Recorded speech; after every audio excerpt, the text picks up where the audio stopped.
news, everyone.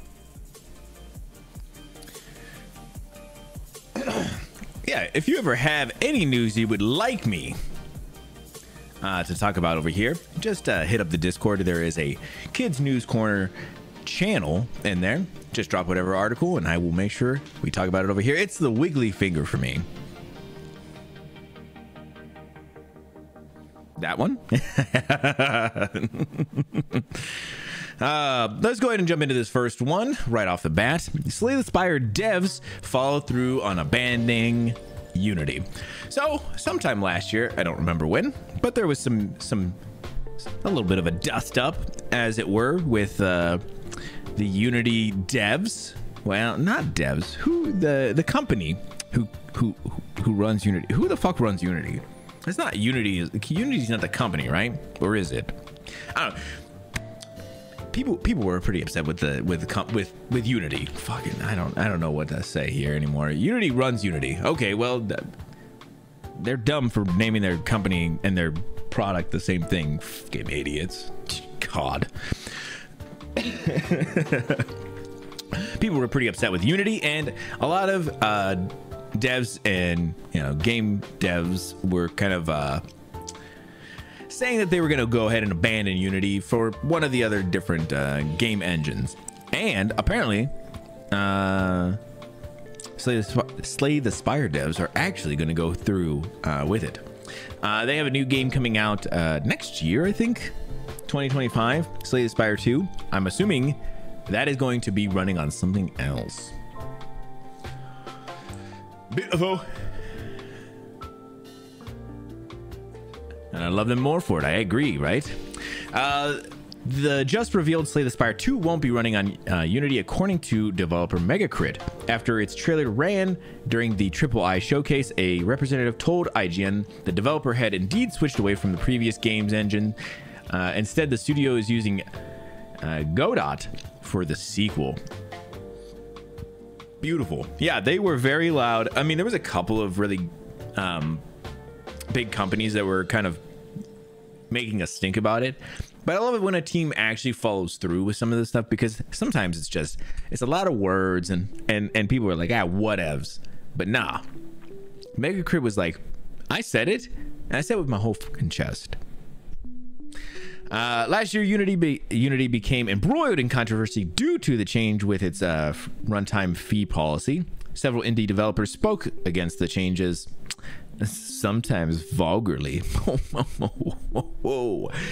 and many threatened to abandon the engine entirely. Megacrit was one such studio, calling Unity's actions a violation of trust. At the time, it said it made much of Slay the Spire 2 in Unity, but would still migrate to a different engine if Unity stuck to its guns.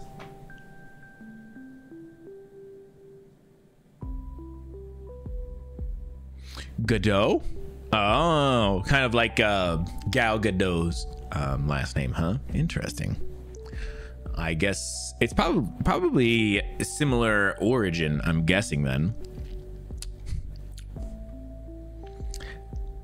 Gal Gadot's parents created that new engine, I assume.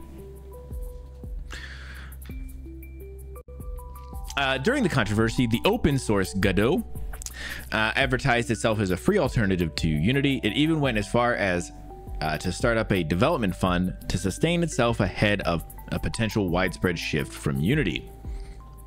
Godot also benefits from being cross-platform, and more recent updates let developers test their project on its intended device. Beautiful, beautiful, beautiful.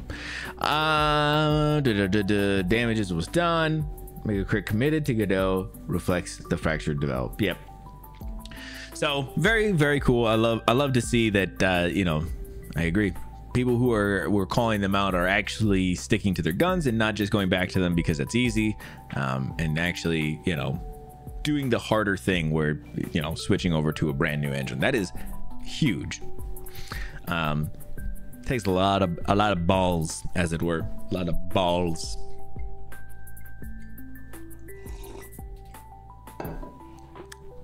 A lot of balls. All right, let's go ahead and jump onto this next. Exclusive Forget everything you know about this Prince of Persia: Sands of Time remake. Oh yeah, this is kind of a follow-up to the conversation Vash was having over on his channel. Clip that. Clip what? What are you clipping? Is it the balls thing? Because it's probably worth a good clip if you ask me. But over on Vash's channel last week, he was talking about some Prince of Persia, and we were talking about the Sands of Time remake happening. And there was some I think we were kind of talking about that there was that I don't think Vash knew. I don't know. I didn't know that there was going to be a remake, but that the remake is been passed around a little bit. Balls, beautiful. I don't know what that's for, but I love it. Ubisoft's troubled development of Prince of Persia: Sands of Time remake isn't a secret unless you're this guy, because I had no idea. It was first announced over 3 years ago, and ever since the game has been pushed back time and time again. Oh, hold on a second. Okay, this is actually very recent. I wanted to make sure. It said that it was pushed back. I want to make sure that how recent this article came from. Okay, in May 2022, it was announced that the game would be moving from Ubisoft Pune. Wait, hold on a second. How do you say that? How you say that? P-U-N-E. Is it Poon? Pun? Because listen, I'd like to know. As a guy who's trying to pronounce that, I would like to know. And Ubisoft Mumbai to Montreal, with the game's latest updates from Ubisoft stating that it had passed an important milestone. Official details on what the important milestone entails are unclear, but Inside Gaming has learned several details on what to expect from the game. Pune? Maybe. I feel like I should probably look it up real quick, right? Just let's I love hearing how you say things. How to pronounce. Oh my god. Puna. It is Puna. Hold on, let me bring this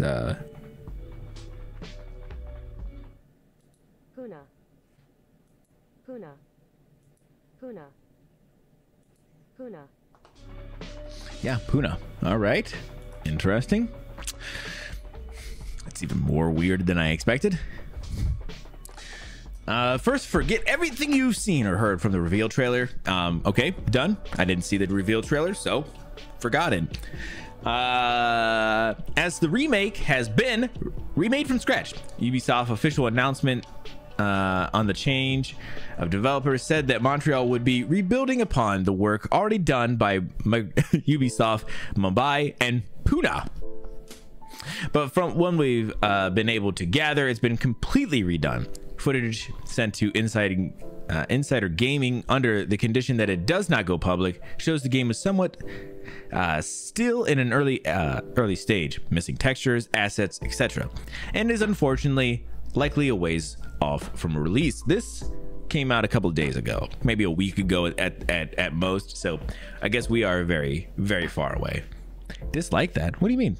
You dislike a little Puna? I can't believe you. Prince of Persia: Sands of Time remake overhaul also includes more realistic approach. A realistic approach to the Sands of Time, bro. I think I kind of basically understand what that game was about.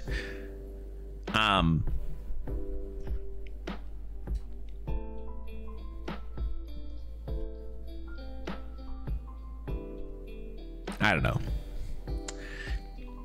More realistic approach sounds stupid. Everything has been built from the ground up, which includes a complete graphical overhaul, new animations and mechanics for combat, parkour, and much more. Starting from scratch has meant that the game has been rewritten, recaptured in mocap, and more. Puny. What is happening? I'm sorry. Punani.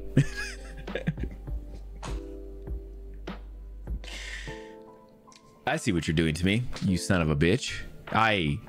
Hate you, Psycho.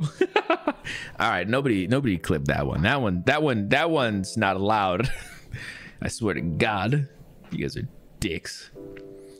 One of the most noticeable changes for a long time Prince of Persia fans is that Yuri Lowenthal, the voice behind the prince in the original, will no longer be reprising his role, despite him doing so in the original reveal trailer. During the remake's original development, it's not entirely clear why Lowenthal is no longer on the project. If you guys didn't know, Yuri Lowenthal is the voice of Spider-Man in the new Sony Spider-Man games. Several sources have suggested that the company could give a more prominent update on the project soon, but what that looks like and when it will be is unclear. All right, beautiful. So a little update on a game, you know, that has been lost to the sands of time, as it were, you know, but is making its way back, crawling its way back.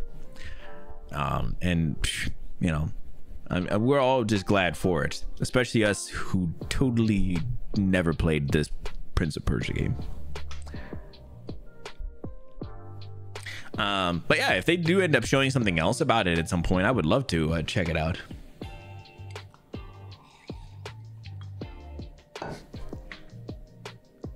All right, I want to jump into this next one. Japanese police arrested a 36-year-old man on suspicion of tampering with Pokemon Violet save data.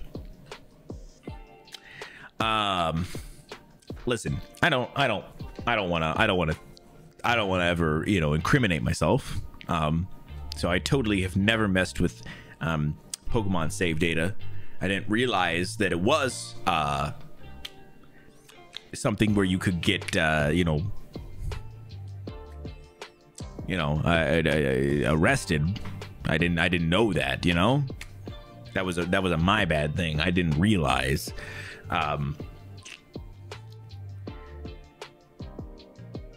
So, you know, I guess I'm just over here like, I don't know. Whoops.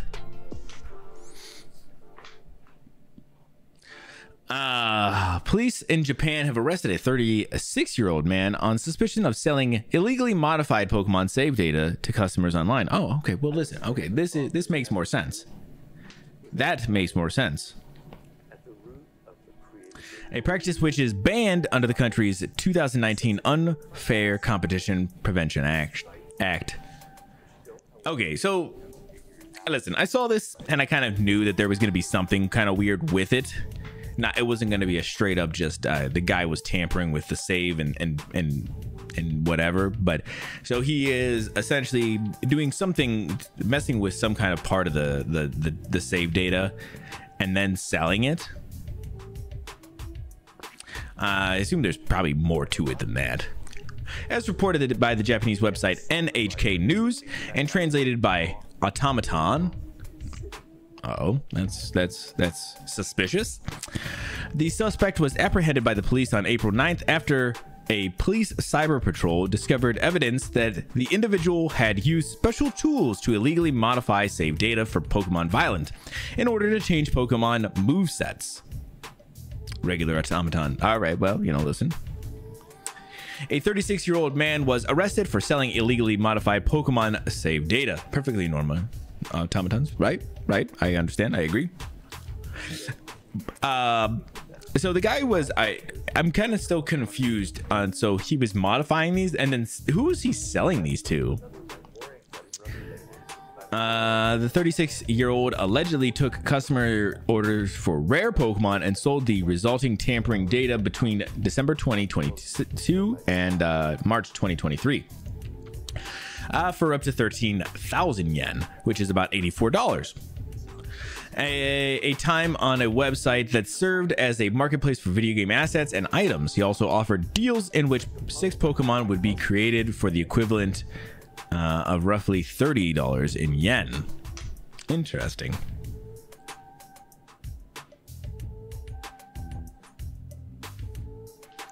The 36-year-old has reportedly admitted to committing the crimes at the heart of the ongoing investigation while proving the justification that he did it to earn a living, according to the did it to earn a living. According to the automaton, a suspect could face up to 5 years imprisonment. Okay, no problem, and or a fine of up to 5 million yen. Yeah, no problem, Cyclo. This isn't the first time that criminals have sought to make money off of a Game Freak wildly popular franchise. In 2021, an ill-fated Pokemon card heist saw one desperate man attempt to ascend from a 6-story building in order to steal a treasure trove of trading cards. Interesting. Wild. Absolutely wild, my dudes. So I still don't completely know why you would do this. Like, what's the profit part, right? I mean, obviously people are buying it, but why are they buying it? I don't completely understand. All right, well, but so I mean, definitely don't be messing with Pokemon saves, because they're gonna come after you for one reason or another. Get the fuck out of here. Oh shit, my bad. I have this one still in big mode. Blasphemous devs revealed that Baldur's Gate 3 studio Larian quietly backed the game on Kickstarter for $1,000 and never asked for anything in return. Beautiful little things like this. Let's jump into this one real quick. In a welcome bit of feel-good industry news, Blasphemous level designer Enrique Collinet revealed on Twitter that Larian Studios was one of the game's biggest backers on Kickstarter, and that the studio never made a big deal of it or asked for the backers' rewards such as contribution would entail. Not many people know this, but Larian Studios was one of the biggest contributors during the Blasphemous game Kickstarter campaign. Larian Studio LLC, plainly visible, they dropped a 4-figure sum, never asked for their rewards, and just kept making one of the best games ever done in recent years. Legends. While Larian's full list of backed projects is private, you can make out the company's logo among the 3 contributors to Blasphemous $1,000, the Punisher tier, on its Kickstarter page. It's cool to see more, or at least see things like this where, you know, developers who, you know, are able to go out and back some of these smaller companies and stuff, and give, you know, these teams stuff like that, and then don't really ask for anything in return. Now, it would have been really funny if they would have instead been like, actually, guys, no, we're gonna go ahead and we're gonna need those rewards, guys. So, like listen, we want the game to succeed, but we also want we want those rewards. I don't even know what the rewards are though, but it'd be, I would still laugh. Shit. But yeah, I love a good feel-good story like this, you know, a little something, you know, warm the cockles.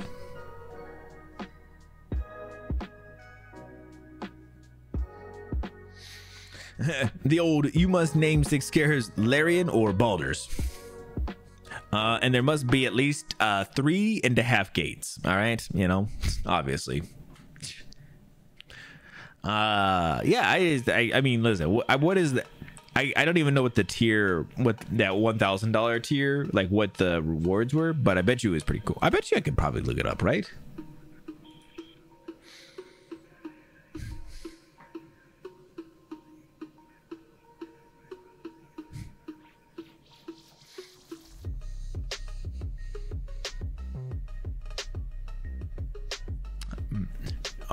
RE gates in BG3. What does that mean, man?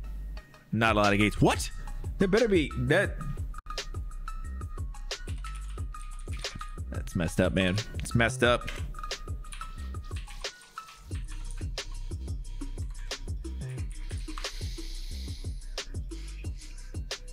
It's messed up. There better be so many fucking gates.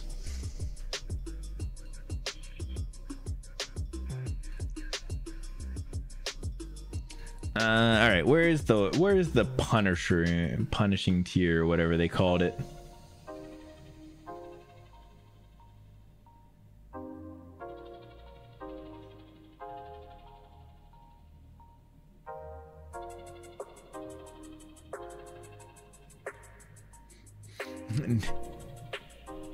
Not a lot of gates. None even. Really? Okay, so I found this Punisher tier. 3 items are included. Help design a boss creature. Everything included in the disciple tier. Shit, that's probably a whole bunch of stuff. And all physical rewards like t-shirt, art book, frame, and poster. Where's the disciple tier? Fuck out of here.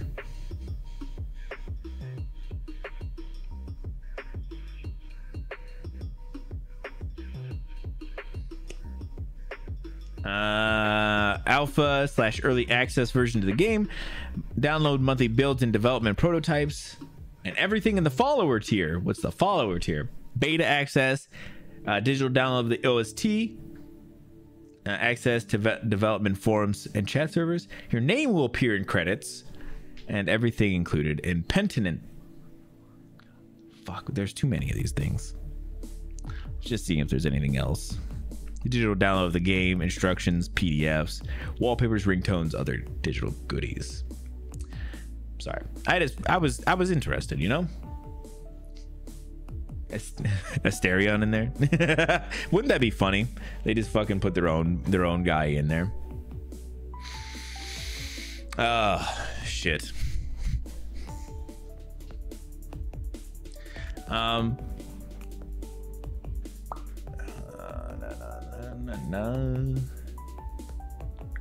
But yeah, pretty cool stuff. Let's jump into this next one. Keanu Reeves is gonna go ahead and join Sonic 3 as Sonic's emo cousin, Shadow. I legitimately have no idea that much about Shadow. I just know he was in some of the games that I definitely didn't play.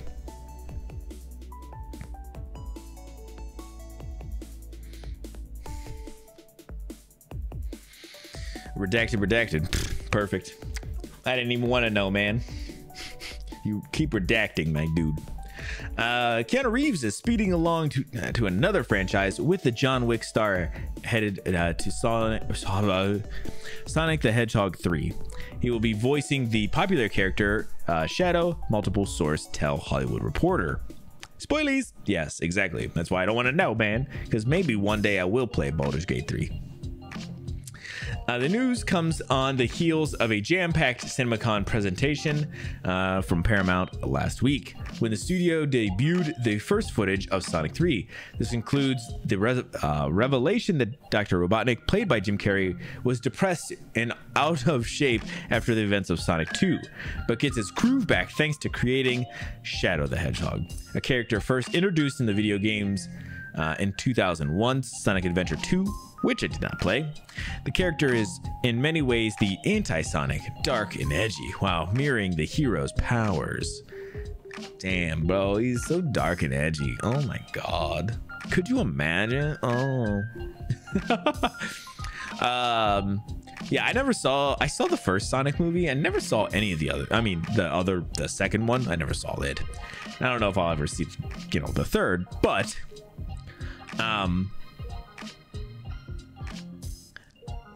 yeah, Sonic Adventure 2. So I really enjoyed the first Sonic Adventure game, but good lord, it's such a bad game. I played it a couple years back for like one of my anniversaries for something Twitch related, I had like this whole thing and I was like, oh my god, why is the thing is still sending those out of line, huh? Yeah, that's all right, I'll fix them. Never played any of those. Oh, they're okay, man. But yeah, the first one I played for like, I forget what the anniversary was, but it was, I kind of titled the whole thing like my favorite You just said it wasn't. I don't know what I said. What did I say it wasn't? What? It's a. Oh yeah, it's my favorite bad game. That's what I meant. Sorry, I was getting sidetracked because of the fucking bot is killing me. Sorry. But yeah, I played it as like one of those games. Like I really love it, but it's not a good game. It's legitimately a bad game.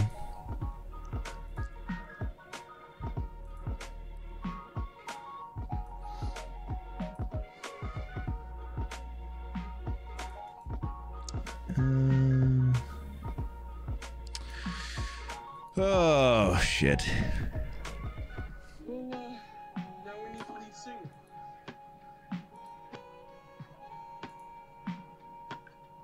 I don't know, bot. You're killing me today, man. But yeah, it's pretty bad. But then I never played the second one because it's probably bad and I have no nostalgia for it, so it's actually probably bad. So yeah, I'm definitely not gonna ever check it out. But that's cool. I'm glad, you know, Keanu's doing more things. He was in one of the Toy Stories as a voice actor, and I remember being like, damn, bro is totally not a voice actor. Now apparently he really is. I don't know.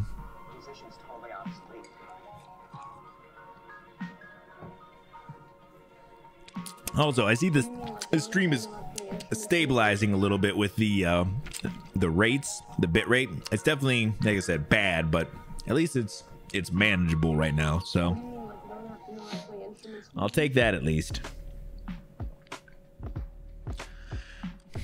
Yeah, let's go ahead and keep on moving. So PlayStation Experience truck from 2006 is being sold online for $70,000. What a deal.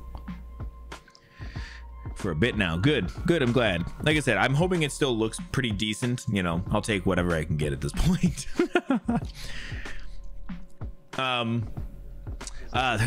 right. I guess they're gonna take us back here in this one. They're really gonna. So I'm not gonna tell you guys to close your eyes, but if you would like. The year is 2006. Okami, Bully, and Call of Duty 3 are on your wish list. But after visiting the PlayStation Experience truck, you're getting your hands on the Sony's first handheld. Nothing sits higher than the PlayStation Portal. Portable. Damn, I felt like I was there again. Just thrown right back into it. While the games and consoles aren't included, someone is now selling the 2006 PlayStation Experience truck on Facebook Marketplace for $70,000. What a deal. Spotted by Reddit user Arguing Master, the truck still comes lathered in PlayStation branding with ATV Off-Road Fury 4, SOCOM Fireteam Bravo 2, and NBA 07 all on show. Facebook. Of course it is, man. Facebook Marketplace. An absolute steal. It doesn't come with like a truck that you can drive it with. It's just the trailer, it looks like, right? The truck was part of a marketing campaign for PlayStation and would travel around the US to let fans and prospective customers have a shot at the latest and greatest games and consoles from Sony. Once parked up, its sides would unfurl and the doors open to reveal a gaming paradise, letting fans get their hands on a myriad of consoles and games, despite this one being a few months short of having the PlayStation 3 hooked up. All right, let's obviously we gotta take a gander at some of these photos. So I'm guessing this is just a thing by itself, but do they have like, I was hoping they were gonna have some like inner photos and stuff. I would like to get an idea of what this bad boy look like. Got the little side open, kind of looks like a container structure or something. Ooh, oh, so this is like the actual, oh, this is like the manual somebody has of it, so that you could see what it looked like. So you get the little, you know, truck and then, you know, everything on the back side there.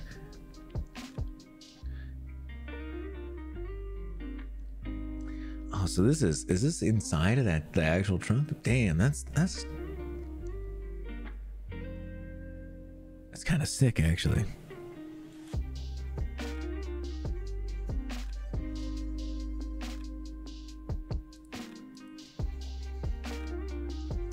Oh, damn. All right, so now you can kind of see even the side panels on over here kind of open up and you can really see in.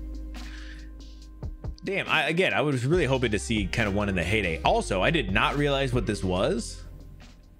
Apparently it's a PlayStation, huh? I couldn't tell.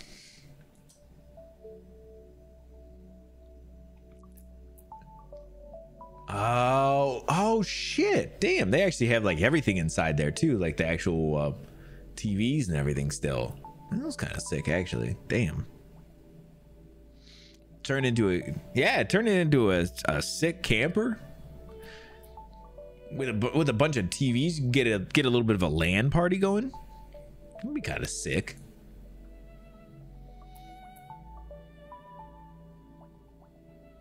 Yeah, some of this would be really cool. I mean, obviously it's not in good shape, but you got like the old TV with this like PlayStation symbols down here. Kind of looks interesting.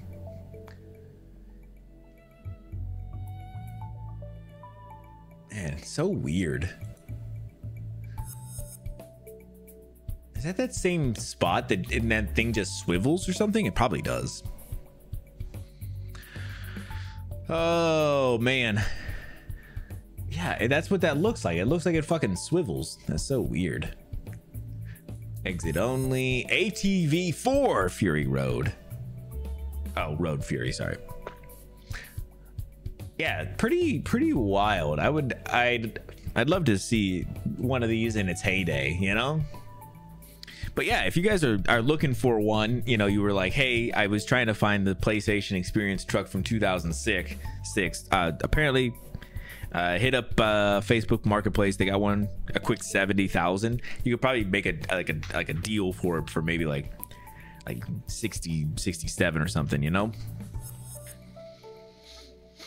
Go back into the trailer. I was wondering if it even swiveled just so that it could be facing out, so that way if you had like people on the outside of the trailer, like they could still see what was going on. Just what I needed, right? Finally, affordable housing. It's actually expensive. $70,000 is a lot of money. Yeah, like I said, pretty cool. I want to try and find one at some point, like just the pictures of one, I should say, of what one looks like before. For a house? I mean, it's still expensive. It's a bargain. I mean, it's still expensive, man. You're not wrong about it being cheap for a house, but it's still, I mean, I think about like how much you know, money and everything that I have tied up in my house, and I'm always like, God, that's so much money. It's so much money. I agree. It is cheap comparatively, but it's still a lot of money, man. All right, let's get into this next one, which is kind of an interesting one, as it is a follow-up to something we've talked about a little bit here and there. But the Rust Armorer, that is the movie that took place, was filming a couple years ago. The armorer who was on the set for the Rust movie has been sentenced to 18 months in prison, with Alec Baldwin trial set for July.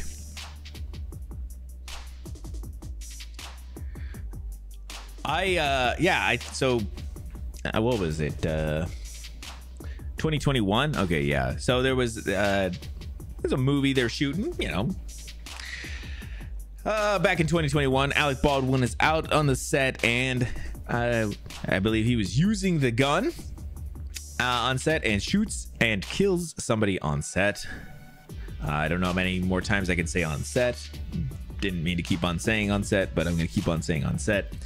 And there's been a bunch of back and forth about a whole bunch of things, but now sounds like there is at least something happened. So Hannah Gutierrez. Reed, the armorer for Alec Baldwin's movie Rust, was sentenced today to 18 months in prison in the trial surrounding the fatal 2021 on-set shooting of cinematographer Halia Hutchins. Was it on set? It was, yeah. Just want to make sure you know. Hutchins, Gutierrez Reed was found guilty of involuntary manslaughter last month and has been held in Santa Fe prison ever since. 18 months was the maximum prison sentence. Hutchins, 42, was killed on October 21st, 2021, after being shot with a live round of ammunition from a prop gun being held by Baldwin. Rust director Joel Suez was also injured in the incident, but not critically. So, like I said, this is just more of a follow-up than it is anything else. But yeah, pretty crazy stuff, actually. I guess, I mean, I don't really like to be the guy out here showing everybody's biz. But apparently this is a photo of the armorer, you know. I don't know anything else about her, so why would it actually have to been loaded? Yeah, I don't know. I assume that's why this lady is now going to prison for 18 months. You know, the fuck. It doesn't make sense to me either. So, yeah, like I said, just a little update. Outside of that, let's keep on going. Yeah, that is such a weird one to me. And last time we were kind of talking about it, Hello Plenty was in the chat kind of talking with me about the armorer and those kinds of things. What was the other term? There was another title that she was telling me about, Guns Master or something, Round Master, something like that. I don't remember exactly, but yeah, it definitely sounds like a lot of people were going after Baldwin because of him actually wielding the weapon, and they assume that he's gonna have the money. Yeah, I definitely understand going after him, but I also think that part of it has to be, you know, the armor, like it's being shown, and some other things as well. If there's anybody else involved, there has to be accountability for those things. And I agree, there shouldn't be any reason why that kind of stuff needs to be loaded on set. That's you would think that we've kind of gotten past that point of needing real ammunition, you know, real rounds and stuff, but madness as it is. Ubisoft responds to Star Wars Outlaw Season Pass backlash, insists that Jabba the Hutt is part of the experience for all players. All right, so if you've missed this one, I have a very quick idea. I'm not exactly sure of all the details. We'll try and see if we can suss out a few of the details out of this article. But from my understanding, and just my quick understanding of everything, that Ubisoft was saying there is a mission with Jabba the Hutt in this new Star Wars Outlaw game that is specific to the season pass, that you have to pay for the season pass to get that. Players were then upset. Again, this is just kind of my general idea of what it is. It could be partially wrong as well. Players were then upset. And then Ubisoft said, no. Jabba's in the game for everybody. Just that mission is not, you know, you have to pay the money. So I think that's what it was. On set, it was on set. That's correct. Yep, correct. Good old Jabba. They wanted the Hutt. That's right. They wanted that big old Jabba the Hutt tongue sliding down their digital throats. I'm so sorry. That's nasty. That's what they wanted, though. You know, I'm not sorry for what they want. You know, people like what they like. You know, who are you to judge? All right, huh? Oh, you got better preferences? Oh, what you like is the best, huh? Okay, yeah, cool. Fucking elitist. Damn.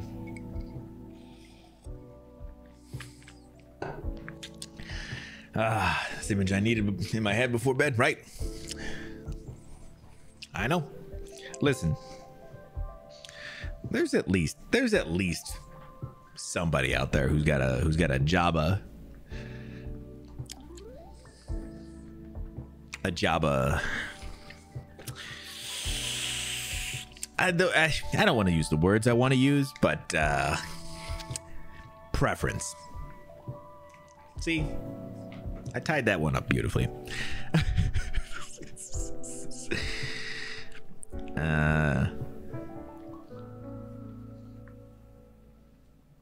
Somebody wants to Jabba the Hutt. Right, exactly. There you go. Perfect. All right, let's hold on a second. Wait, Jenna. No, we're not. That's not what we're saying. Stop it. We're not here to shame anybody's preferences, but that's pretty fucking weird. All right. Jesus. Ubisoft has responded to the ongoing backlash against the Star Wars Outlaw Season Pass, insisting Jabba the Hutt is part of the experience for all players. The publisher has come under fire for locking Jabba's Gambit mission behind Star Wars Outlaw's controversial Season Pass, which comes with the $109.99 gold edition.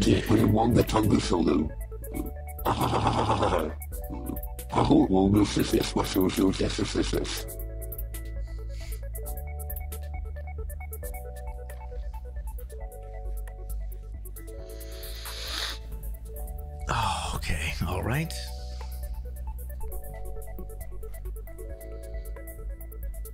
I heard some Java things in there. It wasn't as Java, but it was pretty Java-esque, and it really was giving me a lot of tongue sounds, and that was as gross as I needed it to be. Thank you, Cyclo. Again, these male beauty standards. That's what I'm saying, right? Delicious. Gross. Sorry. Let me come back. $109.99 gold edition, and even more expensive $129.99 ultimate edition. I played the exclusive Jabba Gambit mission at launch with the season pass. Blah blah blah blah blah blah blah. The revelation sparked a backlash, with some players criticizing Ubisoft's decision to lock a mission behind a season pass for what is a full-priced, single-player only game. Now Ubisoft has issued a statement insisting Jabba the Hutt and the Hutt Cartel will be part of the experience for all players, regardless of what edition you buy. Quote, to clarify, Jabba the Hutt and the Hutt Cartel are one of the main syndicates in Star Wars Outlaws and will be part of the experience for everyone who purchases the game, regardless of edition. The Jabba's Gambit mission is an optional, additional mission with the Hutt Cartel along Kay and Nick's journey across the Outer Rim. The mission will be available to those who purchase the Season Pass or an edition of the game which includes the Season Pass.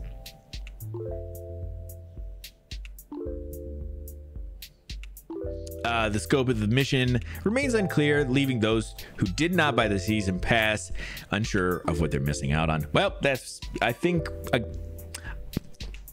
gonna go ahead and say it. Listen, every time I've talked about this game, I've essentially had to do this whole thing where I've had to say, I'm gonna go ahead and say it. I don't think this game looks interesting to me at all. And if you're one of the people who feels like they're missing out on something, you're not. It's probably not that good. They just want money, guys. The little bit is not going to be that good. I promise. I'm sure it's not. It's not that interesting. You know, you'll be fine. All right. Oh, guys, this is huge for Cyclo and for Vash. Hades 2 technical test has been announced. And here's how to join. In just a moment, let me get it to ya. It won't be long before players can get their hands on Hades 2, the sequel to 2020's critically acclaimed roguelite by Supergiant Game. In the new post on Twitter, Supergiant Game announced an upcoming Hades 2 technical test along with instructions on how to join. The goal of the technical test is to ensure that the upcoming early access release has a smooth play experience from the start. It will have much less content than early access version, including the first major area of the game and early game characters. And it will only be available to a relatively small subset of players who sign up to play. So, I guess if you need to sign up if you were interested. If you played the original game, imagine a version where you couldn't get past Tartarus even if you vanquished its guards. Supergiant explained on its website, players who complete the area a number of times will see a general suggestion to discontinue play. How to sign up for the Hades 2 technical test. To sign up for the test, you need to go to Hades 2 Steam page, click the button marked Request Access. If you're invited to participate, you will receive an email from Steve with the download instructions.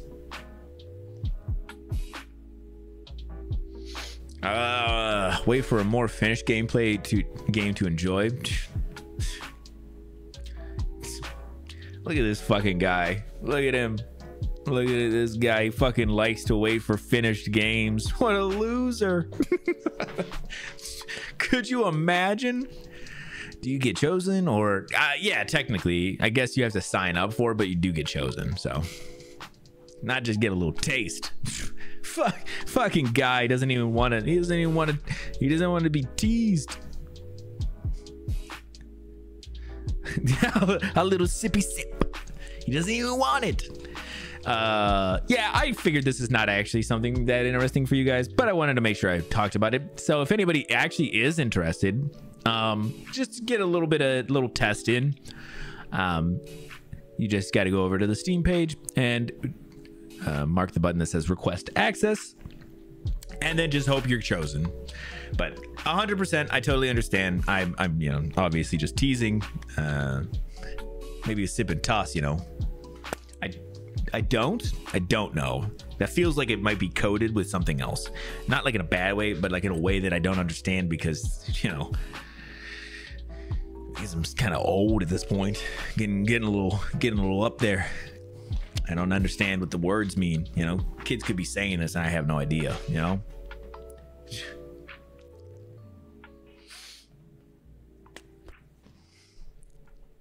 All right, let me the old swish and flick, right? That's what I'm saying. The old swish and flick, stop it. What the fuck does that mean? I don't know. I don't get it. Bro, bet is not one. You can't say bet. I know what bet is. All right, hit me with your best young kid lingo, one that you think I won't know. Anybody who's in chat that if you got one, hit me with it, and I'll try and guess what it means. All right, so these last two are from Cyclo. He dropped these pretty late today, but better late than never, as it were. This first one I think is just an update to Helldivers 2, which if you guys haven't been checking out The Wolf and the Kid, I don't know what the fuck you're doing, but we've been having a good time playing some Helldivers over there. Factory Striders have made a resurgence on the automaton front. These imposing massive support dreadnoughts now threaten freedom and democracy through the galactic rim. All right, so I guess we're gonna see what this is.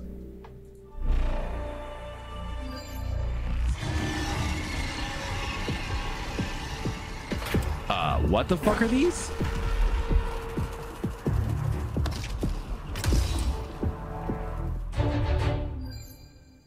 Excuse me, what the fuck are these? Bro, what?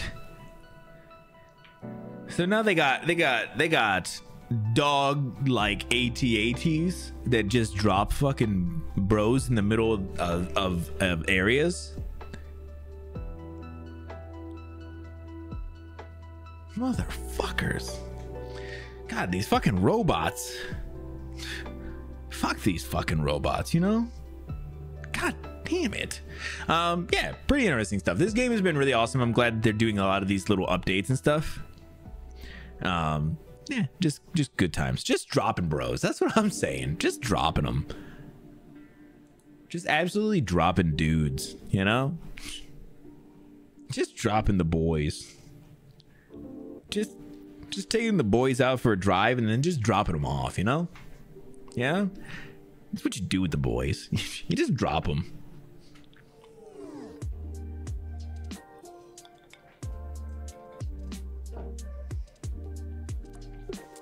All right. Just casual. Yeah. Just a little cash dropping the boys right here, you know? Just the boys dropping. Company with no current layoff plans announced layoffs. What? Excuse me?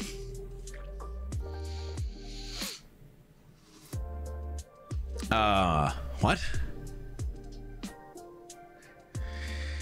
So, on February 8th, 2024, Take-Two CEO Strauss Zelnick said that after an earnings call that we have no current plans for layoffs. All right, great. I love that. Speaking in more detail with IGN, Zelnick said on February 8th, 2024, that Take-Two was currently working on a significant cost reduction program across our entire business to maximize our margins. Today, April 16th, 2024, Take-Two announced layoffs. Listen, a couple of months? Guys, you can't hold a guy to his word like that. Come on now. You can't hold a guy to his word. Just because he said it publicly doesn't mean he meant it. Obviously, it was a joke, guys. He's just fooling around, you know? It's not for real, you know? Come on now. Oh, he's supposed to be telling the truth all the time? Come on, guys. Yeah, he was just having a little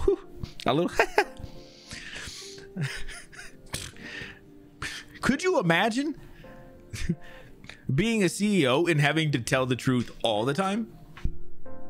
God, that would be the worst job ever. Take-Two Interactive Software will lay off about 5% of its workforce, or around 600 employees, the publisher of the Grand Theft Auto franchise said on Tuesday, as the video gaming industry extends its more than 2-year-long job cuts. The company will also scrap several projects in development as part of a cost reduction plan, which is expected to result in the total change of up to $200 million. It's declined to name the projects that have been canceled. Take-Two said the move is expected to drive more than $165 million of annual cost saving. The company's shares were 1% higher in extended trading.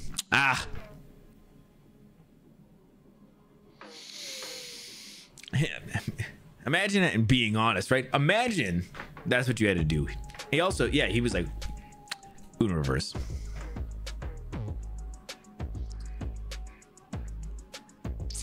I can't think of any slang you wouldn't know. I'm too old. You are pretty fucking old, and you're just getting older. Vash is about to be super old. What is it, next Tuesday? Jesus Christ, that motherfucker's coming up, isn't it? Oh, a week from today. A week from today. Next Tuesday. A week. Also, more HD bots. Yeah, more fucking bots, bro. Just finish whacking. Nice. I'm not even gonna finish the rest of that, my dude. But yeah, thank you so much, Cyclo. I appreciate that. This gave me a very hearty laugh. As you saw, that I got to have a little bit of fun with this POS. Listen, I don't even mind that you have to lay off people. Whatever, just don't say that you don't have current plans. Just don't say anything, my dude. Little piece of advice. Less is more sometimes, bro. When you say shit like this and it comes back to bite you, sorry, we're gonna laugh, bro, at you. I feel bad for the people who are gonna get their jobs cut, of course, but this absolute fucking clown, yeah. Maybe he didn't have plans, but plans changed. You know. You know, he was like, God, we got to save money, but we're not gonna lay anybody off right now. The plan is to not lay anybody off, but we gotta save money. And they were like, fuck, how do we save money, guys? We've been at it for 2 months. I couldn't think of anything. Like, fuck, I guess we're gonna have to lay people off. Yeah, but we didn't even really think of anything. Like, yeah, but it's too late now. We gotta do it, guys. Just do it. Go with the flow, right? And he was like, everybody else is doing it. Yeah, of course I hit the layoffs. You know, everybody else was doing it. I didn't want to seem uncool. I know we're trying to make light of a kind of a bad situation just because I want to, like I said, absolutely dunk on fucking Strauss. What a fucking name. What a fucking dweeb of a name, Strauss. God, what a fucking loser. We totally aren't, but are doing that. What an absolute fucking nerd. Just different flavor of layoff. Yeah, well, you know, listen, he was like, guys, it was like, guys, we are not laying anybody off. I promise, guys. Oops, I had the fingers crossed. Doesn't count. Oh.